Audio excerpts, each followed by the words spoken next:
আসসালামু আলাইকুম। প্রিয় দর্শক, অন্য মঞ্চের আলাপচারিতায় আপনাদের সকলকে আমন্ত্রণ জানাচ্ছি। অধ্যাপক ইউনূসের নেতৃত্বাধীন বাংলাদেশের অন্তর্বর্তী সরকারের বিরুদ্ধে আন্তর্জাতিক ক্ষেত্রে কোমর বেঁধে নামছে দেশটিতে কার্যক্রম নিষিদ্ধ থাকা আওয়ামী লীগ। অধ্যাপক ইউনূস ও তার সরকারের বিরুদ্ধে আন্তর্জাতিক সংস্থাগুলোতে অভিযোগ দায়ের করতে চায় আওয়ামী লীগ।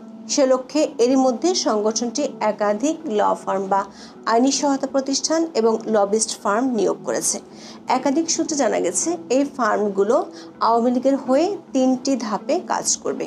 প্রথম ধাপে কমপক্ষে 4টি আন্তর্জাতিক সংস্থার কাছে প্রমাণসহ উদ্যোগ নিতে আবেদন করবে। এর অংশ হিসেবে 8ই আগস্ট ব্রিটেনের একটি ল ফার্ম আওয়ামী লীগের নিষেধাজ্ঞা আরোপের বিষয়টি গুরুতর মানবাধিকার লঙ্ঘন হিসেবে ব্যাখ্যা দিয়ে জরুরি পদক্ষেপ নেওয়ার জন্য জাতিসংঘের 2টি সংস্থার কাছে আবেদন করেছে। দ্বিতীয় ধাপে আওয়ামী লীগের কার্যক্রম নিষিদ্ধ করা এবং দলটির নেতাকর্মীদের নির্যাতনের তথ্য সরবরাহ করে 3টি আন্তর্জাতিক মানবাধিকার সংগঠনের কাছে উদ্যোগ গ্রহণের জন্য আবেদন করা হবে। সবশেষ ধাপে গোপালগঞ্জের ঘটনাসহ বেশ কয়েকটি ঘটনায় মানবাধিকার লঙ্ঘনের ঘটনা প্রমাণ আন্তর্জাতিক মানবাধিকার সংস্থাগুলোর কাছে তুলে ধরে তাদের মাধ্যমে ইন্টারন্যাশনাল ক্রিমিনাল কোর্ট বা আইসিসির প্রসিকিউটরের কাছে অভিযোগ জমা দেওয়ার জন্য কাজ করছে। দলটির একাধিক সূত্রে জানা গেছে, বাংলাদেশে ফেব্রুয়ারিতে যে ত্রয়োদশ জাতীয় সংসদ নির্বাচন হওয়ার কথা বলা হচ্ছে, সে নির্বাচনে আওয়ামী লীগকে অংশগ্রহণ করতে না দেওয়ার বিষয়টি আন্তর্জাতিক অঙ্গনে ভালোভাবে তুলে ধরে ওই নির্বাচনের গ্রহণযোগ্যতা প্রশ্নের মুখে ফেলতে চায় দলটি। সেজন্য আগামী কয়েক মাসের মধ্যে দলটি আন্তর্জাতিক মিডিয়াতে বিষয়টি আলোচনার মধ্যে আনতে চায়। বিস্তারিত জানতে চলুন যাওয়া যাক বিশ্লেষণ। 2024 সালের 5ই আগস্ট ক্ষমতা হারায় আওয়ামী লীগ। বাংলাদেশের সাবেক প্রধানমন্ত্রী ও দলটির সভানেত্রী শেখ হাসিনা চলে যান ভারতের দিল্লিতে। দলটির অনেক সিনিয়র নেতা ও বিদেশে আছেন। ইতিমধ্যে শেখ হাসিনা গত 10 দিনের মধ্যে দলটির 1 ডজন শীর্ষ নেতার সাথে দিল্লিতে 2 দফা মুখোমুখি বৈঠক করেছেন। গণমাধ্যমে প্রকাশিত খবর অনুযায়ী বৈঠকগুলোতে বাংলাদেশের দলটির তৃণমূলকে চাঙ্গা করার জন্য কিছু কর্মসূচি হাতে নেওয়ার কৌশল ঠিক করা হয়েছে। পাশাপাশি আন্তর্জাতিকভাবে অধ্যাপক ইউনূসের নেতৃত্বাধীন অন্তর্বর্তী সরকারের বিরুদ্ধে অভিযোগ দায়েরের সিদ্ধান্ত হয়েছে। দলটির একাধিক সূত্র বলছে, মোটা দাগে 2টি ইস্যু নিয়ে অভিযোগ তোলা হবে। একটি হলো অগণতান্ত্রিক উপায়ে নির্বাহী আদেশে দলটির কার্যক্রম নিষিদ্ধ করা। দ্বিতীয়টি হলো গত বছরের 5ই আগস্ট থেকে দলটির বাংলাদেশে থাকা নেতাকর্মী এবং সংখ্যালঘুদের উপর নির্যাতন। গত 12ই মে বাংলাদেশের অন্তর্বর্তী সরকার নির্বাহী আদেশে আওয়ামী লীগের কার্যক্রম নিষিদ্ধ করেছে।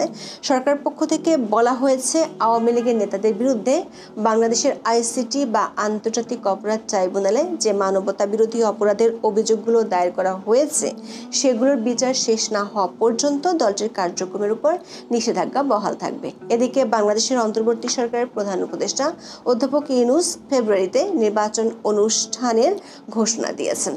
আওয়ামী লীগের নেতারা মনে করেন, একটি রাজনৈতিক দলকে নির্বাহী আদেশের মাধ্যমে তার কার্যক্রম নিষিদ্ধ করে নির্বাচনে অংশ নিতে না দেয়া গুরুতর মানবাধিকার লঙ্ঘন।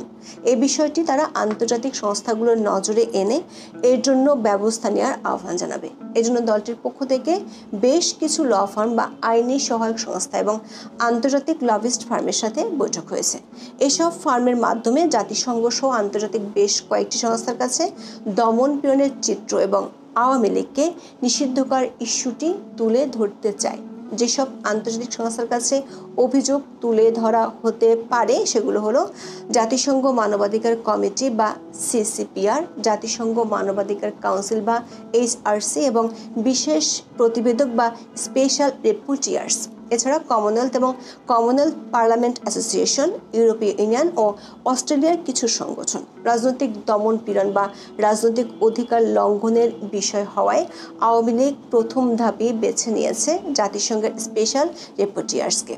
এরই মধ্যে আওয়ামী লীগের হয়ে ব্রিটেনের একটি নাম করা law firm Doughty Street chamber Awami লীগের পক্ষে ডক্টর ইউনূস সরকারের বিরুদ্ধে ব্যবস্থা গ্রহণের জন্য অথবা আওয়ামী লীগের রাজনৈতিক কার্যক্রম নিষিদ্ধ করাকে মৌলিক মানবাধিকারের লঙ্ঘন হিসেবে উল্লেখ করে জাতিসংঘের স্বাধীন বিশেষজ্ঞ বা স্পেশাল রেপুটিয়ার্স এবং অন্যান্য দূতের কাছে আবেদন পাঠিয়েছে। জাতিসংঘের মানবাধিকার কাউন্সিলের অধীনে থাকা স্বাধীন মানবাধিকার বিশেষজ্ঞদের সদস্য রাষ্ট্রগুলোর কাছে উদ্বেগ জানিয়ে চিঠি পাঠাতে অনুরোধ করা হয়েছে।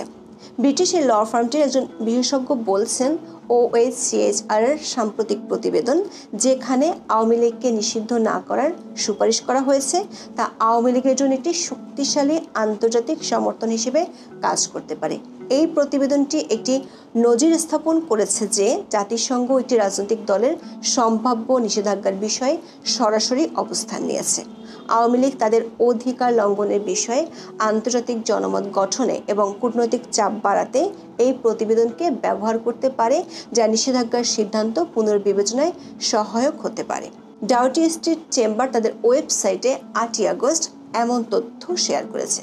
ডাউটি স্ট্রিট চেম্বার একটি ব্রিটেন ভিত্তিক আইনি সহায়তা প্রতিষ্ঠান, যা ফৌজদারি বিচার, পাবলিক আইন, অভিবাসন, কর্মসংস্থান, মানবাধিকার এবং নাগরিক স্বাধীনতার বিষয়ে কাজ করে। তারা বড় বড় মানবাধিকার ইস্যুতে আইনি লড়াই চালিয়ে থাকে এবং তাদের খ্যাতি বেশ সুপরিচিত। ব্রিটিশের চেম্বারের অন্যতম প্রভাবশালী 2 সদস্য স্টিফেন পাউলস কেসি এবং অ্যালেক্স টেন্সলি এই আবেদনপত্র পাঠিয়েছেন। স্টিফেন পাউলস কেসি আন্তর্জাতিক অপরাধ এবং আন্তর্জাতিক মানবাধিকার বিষয়ে বিশ্বজোড়া খ্যাতি সম্পন্ন একজন আইনজীবী, আর অ্যালেক্স টেন্সলি আন্তর্জাতিক মানবাধিকার, সমুদ্র আইন, ইন্টারপোল এবং প্রত্যর্পণ বিষয়ে বিশেষজ্ঞ। তারা শেখ হাসিনা, যিনি আওয়ামী লীগের সভাপতি, তার পক্ষে এই জরুরি পদক্ষেপের জন্য অনুরোধ জমা দিয়েছেন।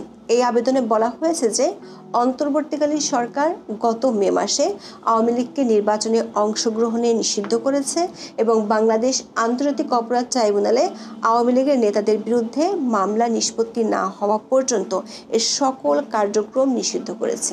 অভিযোগপত্রে দাবি করা হয়েছে এই নিষেধাজ্ঞা মৌলিক মানবাধিকারের লঙ্ঘন ঘটিয়েছে, যা বাংলাদেশে আইনের শাসন এবং গণতন্ত্রকে ক্ষুণ্ণ করে। পাশাপাশি আওয়ামী লীগের উপর থেকে নিষেধাজ্ঞা প্রত্যাহার করার এবং যে কোনো নির্বাচনে তাদের সম্পূর্ণ অংশগ্রহণের অনুমতি দেওয়ার জন্য অনুরোধ করা হয়েছে। অভিযোগপত্রে অধ্যাপক ইউনূস দায়িত্ব নেওয়ার পর থেকে আওয়ামী লীগের নেতাকর্মী এবং সংখ্যালঘুদের উপর ব্যাপক রাষ্ট্রীয় নির্যাতন হয়েছে বলে দাবি করা হয়েছে। আরও দাবি করা হয়েছে বাংলাদেশের অন্তর্বর্তী সরকার এসব অপরাধের সাথে জড়িতদের দায় মুক্তি দিয়েছে।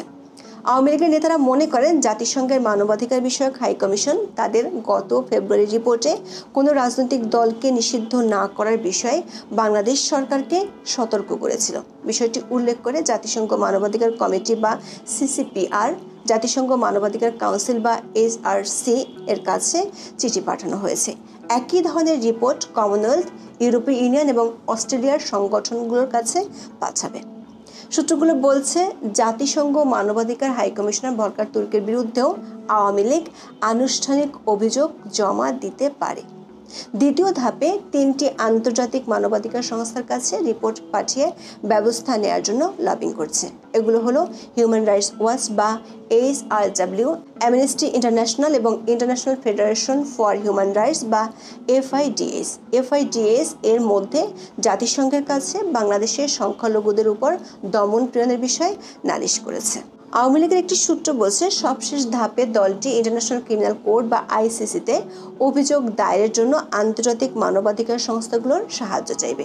একটি রাজনৈতিক দল হিসেবে আওয়ামী লীগ সরাসরি ICC-তে কোনো মামলা দায়ের করতে পারে না। ICC ব্যক্তিদের বিরুদ্ধে অভিযোগ নেয়, রাষ্ট্র বা সংগঠনের বিরুদ্ধে নয়। তবে যদি অন্তর্বর্তীকালীন সরকার কর্তৃক আওয়ামী লীগকে নিষিদ্ধ করা এবং এর নেতাকর্মীদের উপর দমনপীড়ন মানবতা বিরোধী অপরাধের পর্যায়ে পড়ে বলে প্রমাণ করতে পারে, তাহলে ভুক্তভোগী ব্যক্তিরা বা তাদের পক্ষে মানবাধিকার সংস্থাগুলো ICC প্রসিকিউটরের কাছে তথ্য বা অভিযোগ জমা দিতে পারে।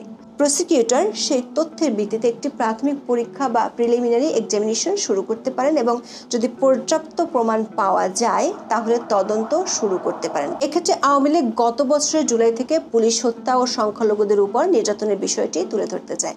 আন্তর্জাতিক মানবাধিকার সংস্থাগুলোর মাধ্যমে বিষয়টি জাতিসংঘের মানবাধিকার কাউন্সিলের ইউনিভার্সাল পিরিয়ডিক রিভিউ বা UPR প্রক্রিয়ায় বিষয়টি অন্তর্ভুক্তির জন্য দলটি জোর চেষ্টা চালাচ্ছে। আওয়ামী লীগের সূত্রগুলো বলছে বাংলাদেশের দাতা দেশ ও সংস্থাগুলোকে টার্গেট করে দলটি আন্তর্জাতিক অঙ্গনে আগামী কয়েক মাসের মধ্যে ব্যাপক হারে অভিযোগগুলো তুলে ধরবে, যাতে আগামী নির্বাচন নিয়ে আন্তর্জাতিক মহল থেকে প্রশ্ন তোলা যায়।